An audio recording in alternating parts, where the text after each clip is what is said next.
gaplashamiz. Namanganning qay bir nuqtasiga nazar solmang, bugun qurilish, yangilanish, umuman bunyodkorlik ishlariga ko'zingiz tushadi, guvohi bo'lasiz va bu yangilanishlar har bir sohada ham o'z samarasini bermoqda. Namangan o'zini ommaviy axborot vositalari, matbuot sohasida ham o'zining kuchli, malakali, salohiyatli jurnalistlar bazasiga ega. Ana shu jurnalistlar ichida o'z o'rnini topgan, o'z ijodi bilan ajralib turadigan jurnalistlarimiz ko'p. Bizning bugungi mehmonimiz o'z ijodi bilan nafaqat Namanganda, balki O'zbekistonda nom qozonib kelayotgan jurnalist, Mehnat shuhrati ordeni sohibasi, Namanganning asl farzandi O'g'iloy Boltaboyeva. Rahmat. Ta'riflar uchun tashakkur. Assalomu alaykum. Assalomu alaykum. Kelibsiz. Rahmat. Avvalo taklifimizga yo'q demasdan kelganingiz uchun katta rahmat. Bu uchun alohida rahmat. Sizni juda ham xursandman o'zim ko'rib turganimdan. Sog' bo'ling. Bugun biz sizni ilhomingizni chaqirmoqchimiz yana bir marta. Yangilanayotgan Namangan haqida O'g'iloy Boltaboyeva nimalar deydilar? Yangilanayotgan, unda yurt misolida oladigan bo'lsak, birinchi o'rinda yangilanish bu faqat bu bunyodkorlikni tushunmaslik kerak. Birinchi o'rinda yangilanish bu insonning tafakkuridan boshlanadi. Qachon inson o'zida yangilanishni his etadi, qachon uni tafakkuri yangilanadi, keyin mana shu yangilanishlarni his etadi. Va bugun Namanganni umuman yangilanayotgan Namanganni tasavvur etganimizda bugun turmush sharoitlari, turmush darajalari yangilanayotgan namanganliklarni birinchi ko'rib turibmiz. Ana shularni misolida ham bugun biz yangilanayotgan Namanganni qo'rqmasdan ayta olamiz, to'g'rimi? Bugun men o'z faoliyatim nuqtai nazaridan Namangan viloyatining turli hududlarida bo'laman, eng olis qishloqlarda bo'laman, tog'li hududlarda bo'laman.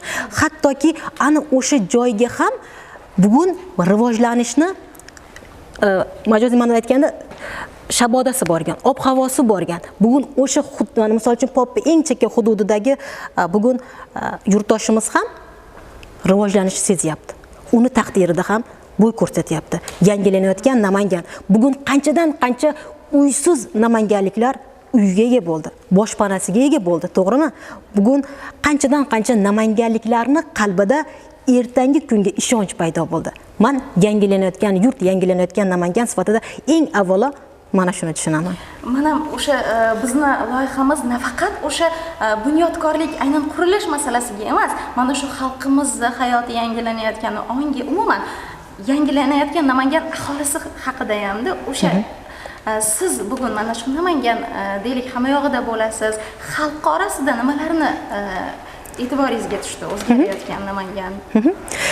Yangilanishlarda albatta biz ko'p ijobiy fikrlarni tushunamiz va yangilanishda men bir jihatni alohida aytib o'tmoqchimanki, bugun ommaviy axborot vositalari nuqtai nazaridan qaraylik. Bugun umuman ommaviy axborot vositalari va bugun xalqimizga so'z erkinligi degan tushuncha kirib borgan. Bu yangilanishlarning eng katta yutug'i deb bilaman. Bugun xohlagan mana blogerlarimiz faoliyati yo'lga qo'yildi, to'g'rimi? Ularga kimdir tanqidiy qaraydi yoki kimdir ularga e'tiroz bildirishi mumkin. Lekin mana shu jarayonlar oqibatida ham bugun mansabdor shaxslar bugun javobgarlikni his etyapti. Bugun hamma narsa bo'laveradi degan qarash bilan yashab bo'lmaydi endi.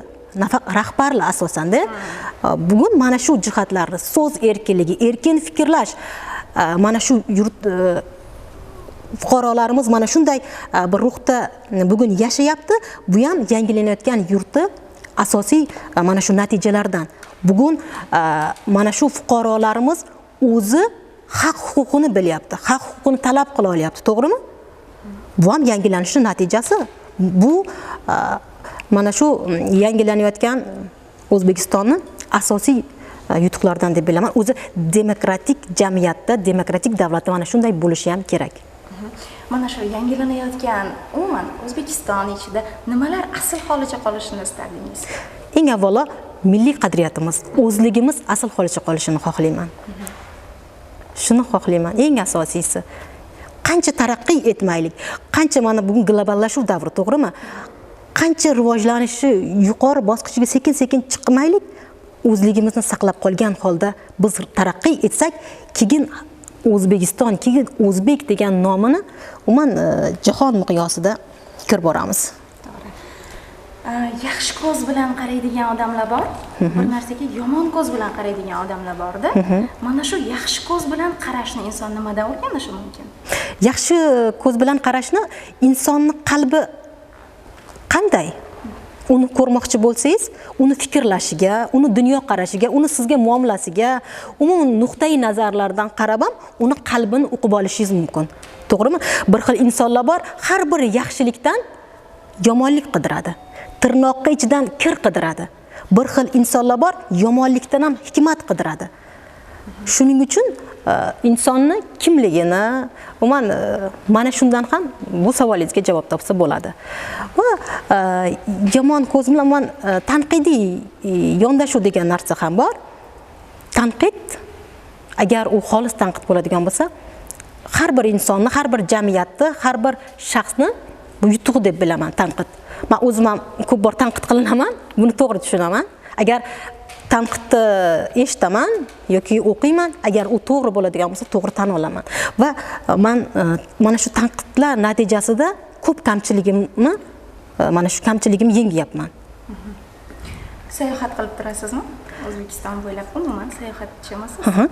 Men Toshkentda, bilasiz, faoliyatimni Toshkentda boshlaganman. Toshkentda faoliyat olib borganimda men mana shu viloyatlarga chiqardim va birgina Turkiya davlatiga borganman xolos. Unda ham 4 kunlik komandirovkaga borganman. Turkiya juda ham yoqqan va o'shanda o'zimga so'z berganman, ko'p sayohat qilib turaman deb. Lekin hali uddalaganim yo'q. Yana bir Lekin sayohat qilish inson ruhiyatiga juda ijobiy ta'sir qiladi. Dunyo ko'rish. O'zi O'zbekiston bo'ylab borib turasiz lekin. Ha, O'zbekiston bo'ylab albatta. Siz jurnalistsiz, kasbingiz taqozosi sabab mana ko'p davlat idoralariga borasiz, umuman hokimliklarga murojaat qilasiz. Mana shu davlat boshqaruv organlari haqida, mahalliy hokimliklar haqida fikringiz qanaqa bugun? Bugun bilasizmi, qaysidir o'sha davlat idorasi ochiq siyosatni tanlasa, umuman ommaviy axborot vositalari bilan muloqotni ochiq yo'lga qo'yadigan bo'lsa, bu albatta o'sha davlat idorasini yutug'iga xizmat qilyapti. Kimdir jurnalistmi, blogermi savoliga javob berishdan qo'rqib, qaysidir rahbar yoki qaysidir idora mana shunday jarayon qochyaptimi? Bu orqaga ketyapti. Bugungi endi jamiyatda yopiqlik siyosati bilan faoliyat ko'rsatib bo'lmaydi endi. Endi bugun shunday bir sharoit, muhit yaratildiki, endi hammasi ochiqchasiga bo'lishi kerak. Biz oldinga qarab ketyapmizmi? Endi asta mana shu qaysidir hokimliklarga borsangiz yoki qaysidir idoralarga borsangiz, sirazi telefoningizni tashlab kiring, buningizni tashlab kiring deb oddiy mana shu telefonni qoldirishni so'rashadi. Telefonni olib kirsa nima bo'ladi? Nima bo'ladi telefonni olib kirsa? Men mana shu hayron qolaman, telefonni qoldirishni qaysidir idoralar so'raydi. Misol uchun men davlat teleradio kanali muxbiriman, so'rashadi. Men borishim oldindan ma'lum bo'ladi, to'g'rimi? Telefoningizni qoldirib, men hayron qolaman. Men telefonni qoldirmasam u yerga kirib telefondan bekitadigan nimalari bo'lishi mumkin. Shuni tushunmayman. Demak, eshigini yopgan tashkilotlarga nimadir ular uchun ham yopiladi, shunaqa. Albatta. Albatta ular o'zini o'zi yopishadi. Ular o'zini o'zi yopishadi. Agar ko'ryapsizmi, bugun kechagina ommaviy axborot vositalari bilan hokimlar, prokurorlar, umuman mana nachalniklar hisoblasharmidi ommaviy axborot vositalari bilan? Yo'q. Kerak bo'lsa xohlasa intervyu bermayman derdi. Mana shunday derdi. Bugun kimdir o'sha suhbatlashgan boryaptimi? Juda ko'p mana shu sektor rahbarlari javob berishga harakat qilyapti va o'zini mana shu ommaviy axborot vositalari bilan bugun shunchaki suhbatlashib bo'lmasligini ular his qilyapti. Bu mana shu yangi siyosatning natijasi deb bilaman. Ommaviy axborot vositalarini ochilishi demak, butun bir albatta ortdagi tizimlarni ham ochib beryapti. Albatta, albatta. Buni ko'rasizmi, ko'p sektor rahbarlari savol-javobga borsangiz, o'zini avvalgidek olib qochmaydi. To'g'rimi? Qachon yo'lma-yo'l savol-javobga ham tayyor turadi. Shunday bir rahbarlarni ko'ramanda, sizni kutilmagan savollarga ham shunday bir yaxshi natija, yaxshi javob beradi va ular yaxshi ishlaydigan rahbar hech qachon ommaviy axborot vositasidan qo'rqmaydi, hech qachon hokimiyatni deysizmi, o'sha idorani eshigini yopmaydi. Chunki nimadan qo'rqadi?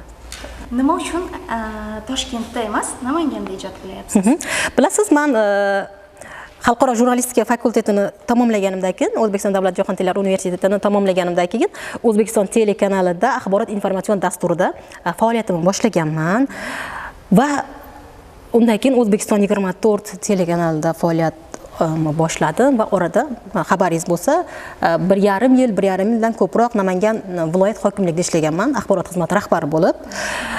Va yana qaytib O'zbekiston 24 telekanalida ish boshladim. U yerda parlament vaqt ko'rsatuvini olib borardim, xabaringiz bo'lsa. U yerda ham parlament hayotini shunaqa o'zim ishimni yaxshi ko'rardim. Mazza qilib yoritaman. Men Namanganga kelganimdan keyin ham parlament vakillari tomonidan, parlament rahbarlari tomonidan Toshkentga qaytishimni so'rashdi. To'g'risi bu meni juda ham xursand qildi-da. Ko'p bor so'rashadi. Deputatlar ham, senatorlar ham yozib turishadi. Hozirgacha qachon qaytasiz deb. Kuni kechqurun mana shunday savol berishdi menga. Namanganga qaytganim meni yana bitta yutug'im deb bilaman. Men parlamentda bitta tizimni faqat parlament yoritardim. Bir onda sonda qaysidir tashkilotlarga chiqmasam, faqat Oliy Majlis Qonunchilik palatasi, Oliy Majlis Senati. Faqat boradigan joyim, yoritadigan joyim mana shu mavzu qonunlar. Va Namanganga kelganimdan keyin men hamma sohani yorita boshladim. Hamma sohani yanada ko'proq bila boshladim. Hozir albatta bilmaganlarim juda ko'p va o'zimni yurtimni bugun uni yutuqlarini olib chiqayotganimdan juda ham xursandman. Bari o'zingiz tug'ilib o'sgan yurtingizni imidji uchun xizmat qilishingiz buni ham gashti juda ham o'zgacha va meni Namanganga kelishimning sababi meni taklif qilishgan Namanganda ishlab berishimni va o'shanda 1 yilga keldim. Mana hozir 2 yildan o'tdi, yuribman. Qolish niyatidamisiz? Endi uni vaqt ko'rsatadi. Endi qaytib ketaman deb kelganman. Shunaqa niyat qilib kelganman. Hozir 2 yildan o'tdi. Yuribman-ku, demak Namangan eng yaxshi joy, o'zimning Namanganim. Mana shu ko'rsatuv boshida ham aytib o'tdik-da, Namangan farzandi deb. Namangan deganda O'g'loy Boltaboyevani ko'ngillarida birinchi nima keladi? Qalbingizda? Birinchi meni ko'zlarida qishlog'im keladi. Bilasizmi? O'sha qishlog'im bolaligim o'tgan, ota-onam bag'rida o'tgan qishlog'im keladi. Men birinchi Toshkentga o'qishga kirganimda oilada 4-farzandman, eng kenja farzandman va ota-onamdan uncha uzoqda yashamaganman va Toshkentda o'qishni boshlaganimda bilasizmi, onamga telefon qilardim-da, hech nima demasdan yig'layverardim-da. Shunaqa sog'inch kuchli bo'lganda va birinchi marta Toshkentda o'qib, bir oydami Namangan qaytib kelganimda, mana shu o'z Angorpostida o'shadan bu yog'iga o'tganimda yig'lab o'rganman-da. Keyin onam, ayniqsa opalarim dakkan berishganda, keyin har hafta Namanganga kelaverardim. Hatto mana qishloqda qo'shnilarim aytgan ekan, bu Toshkentda o'qimaydi, bu Angarelada o'qiydi, har hafta keladi-ku deb shunaqa gaplarni ham gapirishganda. Shuning uchun birinchi o'rinda meni qishlog'im keladi Namangan deganda va Namanganning ko'proq gullari keladi. Va shuni ham aytib o'tmoqchiman, hattoki qiziq voqea bo'lgan. Namanganga har hafta kelardim va har shanba bizga o'sha Oliy Majlis Senatida faoliyat olib boradigan bir Muhammadjon degan ustozimiz bor. O'sha kishi darsga kirardilar, 3-pari darslar bo'lardi.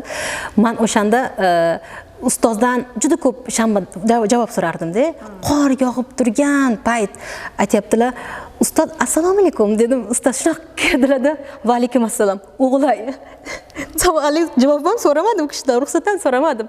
"O'g'lay, qor yog'yapti, Namanganga ketmaysiz" dedilar. Shu darajada ustozlarim shanba kuni Namanganga kelishimdan. Da keyin asta-sekin shu bir oyda bir marta keladigan bo'lganman. Shu Namangan desa, mana shu yuragim Namanganda. Birinchi o'rinda qishlog'im keladi. Menimcha hammada ko'proq shunaqa bo'ladi, tug'ilib o'sgan mahallasi keladi. Bugun nafaqat Namangan haqida ham o'zingizga bog'liq ham bir-ikki savollarimiz bor. Inson yaxshi natijaga erishish uchun avvalo yaxshi qaror qabul qilish kerak-da. Mana shu yaxshi qarorlar qabul qilishda siz birinchi kim bilan kelishasiz? Kim doim o'zingiz qaror qabul qilasizmi yoki nima yoki kim bilan kelishasiz? Men albatta mana shu savol menga qiyin deb. Men avval albatta birinchi o'rinda ota-onam bilan kelishardim, ayniqsa onam bilan. Hozir opalarim bilan kelishaman. Bu joydan qo'ying. Qissani o'g'ildek polvon erkalayman deb seni osmondagi oyim sog'indim nozik ifori shirin gulim sen yig'lama Ayniqsa onam bilan. nozigim oppog'im qizalog'im Hozir opalarim bilan kelishaman. Ayniqsa onam bilan. Hozir opalarim bilan kelishaman. Bu joydan qo'ymay qo'yib. Kasbingiz sababdan mana kechasilari, o'zi umuman syomkani aniq vaqti yo'q-ku. Masalan, yurishingizga to'g'ri keladi. Mana shunda hech zerikkan paytlaringiz bo'ladimi? Bilasizmi? Men shunday paytlarim bo'lgan. Uyga borganman. Kiyimimni almashtirib yana qaytib ishga kelgan paytlarim juda ko'p bo'ldi. Ayniqsa mana shu Namanganga kelganimda Toshkentda bunaqa jarayonlar kam bo'lardi. Namanganda bunaqa juda ko'p bo'ladi. Hattoki kechalari ayniqsa pandemiya davrida kechalari o'sha ishxonada qolib, montaj qilib, ertalab to'rga rahbariyatga material yetkazib beradigan paytlar ham bo'lganda, mana shu hatto mana ish jarayonida ko'p yomg'irlarda qolib ketish bo'ladi, to'g'rimi? Kechasi qolib ketish paytlari bo'ladi. Shunaqalarda hatto kasal bo'lib qolish darajasiga borganmiz, lekin bu ish, lekin bizning vazifamiz. Shuning uchun hech qachon nolimayman-da. Mana siz Toshkentda talabalik paytida bo'lgansiz, faoliyatingiz ham Toshkentda bo'lgan. Hech mana shu Toshkentda bir katta davralarda Namanganning orqasidan qanday gap eshitib, faxrlanib, quvonib ketgansiz? Bilasizmi? Esingizda qolgani? Men universitetda ham, misol uchun fakultetimda ham hatto dekanlarim ham bilardi va O'zbekiston 24 da va undan oldin aytdim, O'zbekiston telekanali axborot informatsion dasturda men Namangan haqida shunday ko'p gapirardim-da. Hatto rahbarlarim ham buni bilishardi. Namangonni albatta yaxshi jihatlarini gapirishadi.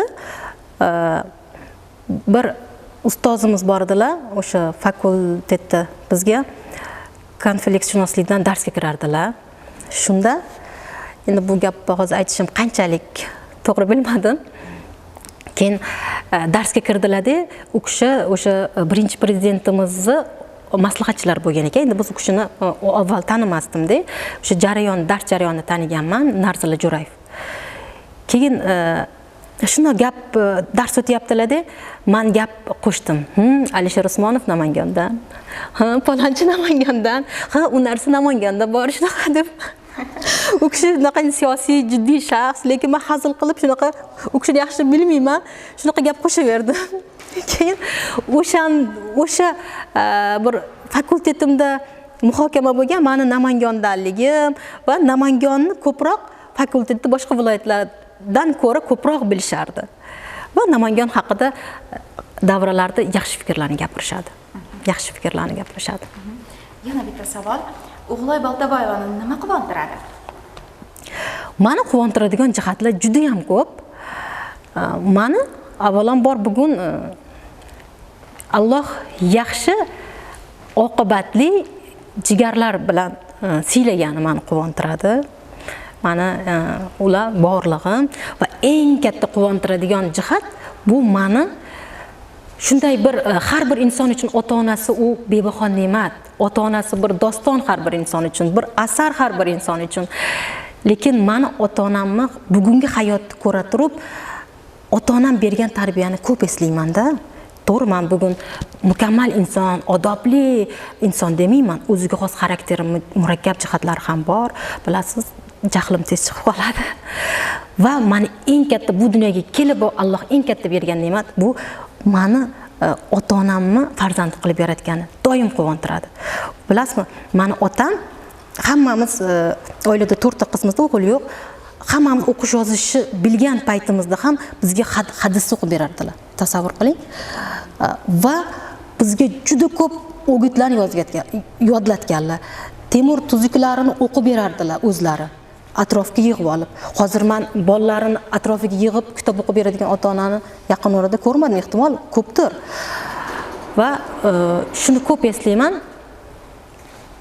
Mana shu ota-onamni halolligi, ota-onamni sabri, matonatini ko'p eslayman. Agar shunaqa murakkab vaziyat meni hayotimda to'g'ri kelib qolsa, ota-onamdaqa yo'l tuta olamanmi deyman. Ko'pincha yo'q degan javob qolaman-da. Bugungi suhbatda ham men sizni o'zi har bitta efiringizni, har bitta ko'rsatuvingizni ko'rib boraman. Ko'zlaring yonib turgan Allohga ko'raman. Bu suhbatda ham ana shu insonni ko'ra olganimdan juda ham xursandman. Rahmat. Kelganingiz uchun rahmat. Rahmat. Suhbat uchun, fikrlaringiz uchun rahmat. Sog' bo'linglar. Mana shu tasodifan kelib qolsam ham mana shu joyga suhbatga ko'ndirdinglar sizlarga. Qoyil. Va sizlarga ham alohida rahmat aytmoqchiman.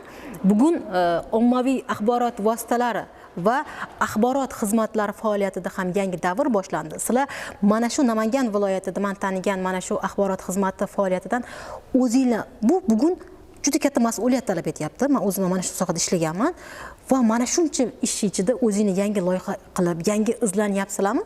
Buni qadrlash kerak. Va yana bitta gap aytib qo'ymoqchiman. Farhod aka bilan Alibek aka sizlarda suhbat bo'lmadi, aytib qo'yay. Bo'ldi.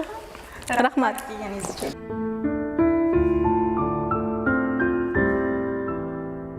Namanganning ijod bog'iga sayr etsangiz, nozik, ifori shirin bir qiziq. U goh Namanganning gullarini maqtasa, goh mehnatsevar xalqini-yu ularning shijoatini ta'riflaydi. Qolaversa u Namanganning bugunini O'zbekiston bo'ylab 24 soat madh etishdan charchamaydi. Ayol zotiga ta'rif etar ekanmiz, avvalo uning ojizaligini, nozikligini aytamiz. Ammo bugungi qahramonimizni bu xislatlar bilan erkalamoqchi emasmiz. Sabab u ojiza va nozik bo'lsa-da, o'z mag'rur yelkasida nomus timsoli, oriyat namunasi, yurt va shahrining hamda oilasining sha'nini ko'tarib yurgan mard qizdir.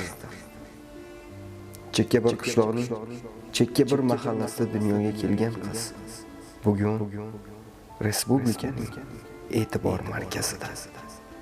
Mehmonimiz jurnalist O'g'iloy Boltaboyeva.